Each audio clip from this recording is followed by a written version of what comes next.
good evening. Thank you for joining us. As an officer of the court, and he talks about the administrative challenges and others that has impacted on the image and confidence in the judiciary. I mean, listening to him and this progressive ideas and objectives that he intends to fulfill, he has just 1 year to do so as Chief Justice, if approved by Parliament.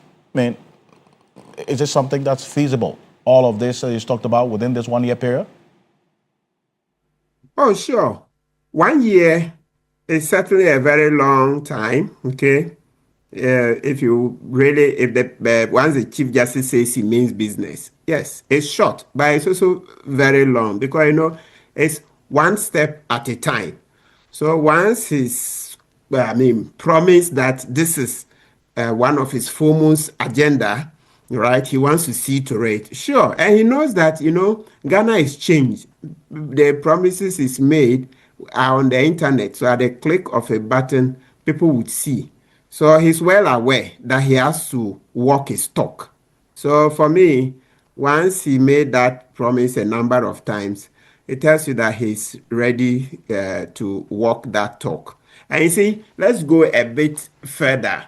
So you see that what is caused the, the image of the judiciary to sink, the trust issues. Yes, there are a whole lot of them, but a lot of them too border on transparency. You see, transparency is very key. That's why I say justice not only ought to be done, but manifestly ought to be seen to be done. You see, it has to be clear. It has to appear to people that justice is being done.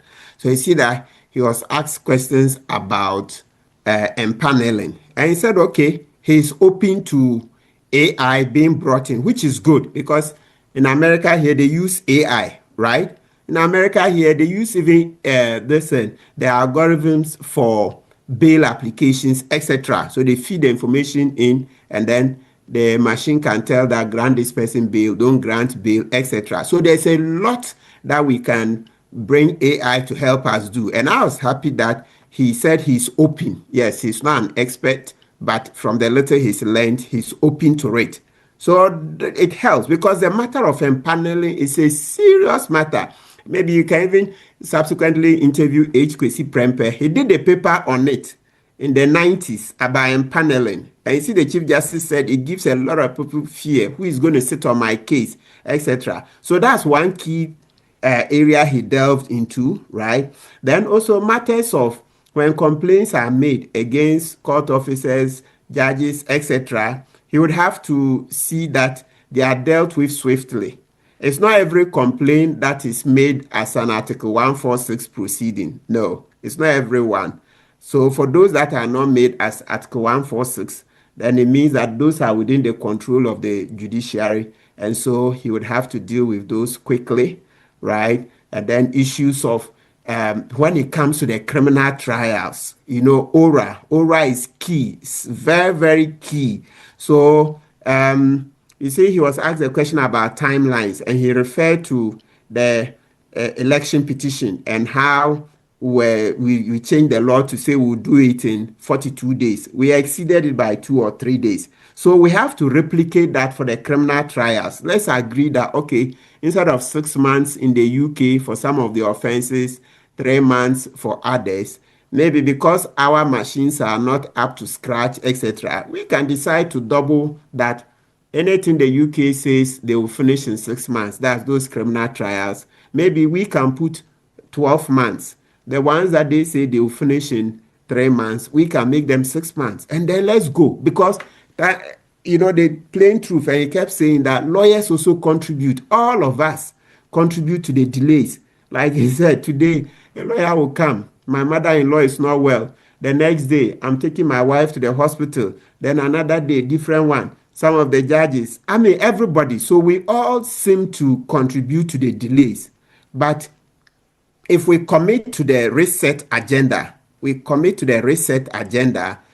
do all these things. That's change the laws to give limitations, give timelines for criminal trials, and also the 24-hour courts. So you see that he says it appears NDC even stole the idea of 24-hour courts from the judiciary, because the judiciary do 16 hours, because Chief Justice Tokonu set up some courts that were doing 2 shifts. So he's looking at how to scale up to 24 hours. Yes, that would be good, especially, it's dear to my heart. My 48 hours is 48 hours.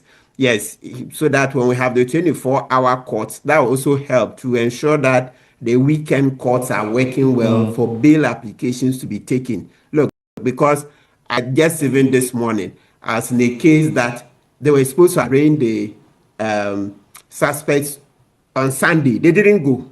Goldball breached the law. They didn't put the suspects before court within 48 hours. And we're telling the deputy MD, Richard Kpebu, that no, that's a breach of the law. So maybe Chief Justice Baffoe-Bonnie has to roll up the 24-hour courts quickly and then give more education so that the system will work. So these few that I've mentioned, when they are done, you're going to help increase a lot of trust in the judiciary, a lot of trust, especially the oral cases. Right, we finish the oral cases quickly, it will help. But then again, also, you beyond all what you have said, he is coming in at a time, if eventually approved, at a time when there's a cloud of controversy over the judiciary because of this unprecedented development of the removal of a sitting Chief Justice. And then now, albeit he being qualified, the senior most, and the one prime for the job now, will this controversy that surrounded the removal of the Chief Justice, as a former Chief Justice, impact on his image and work as Chief Justice if eventually approved? Absolutely. We can't run away. The optics don't look good, but it is what it is that the minority had to stay away. But definitely, I like his approach to issues in life. So you just have to do what you can with what you have.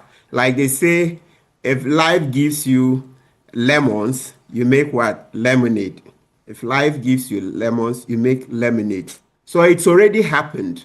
So I expect that he will rise above the occasion and then see what he can do. Once he implements his policies, seeing to fair and timely or expeditious trials, etc., the things I've already mentioned, the matter of the minority walking out will pale out. It won't be center stage. So it's only when Chief Justice Baffoe-Bonnie is not getting big policies implemented and making progress, then that's when critics can keep going back to, even the vetting, then it was good the minority walked out, you see. So it's rather even going to give him an impetus to want to achieve more so that that black spot would pale into the shadows. So I think that it's a motivator. Yes, when life gives you lemons, you make lemon.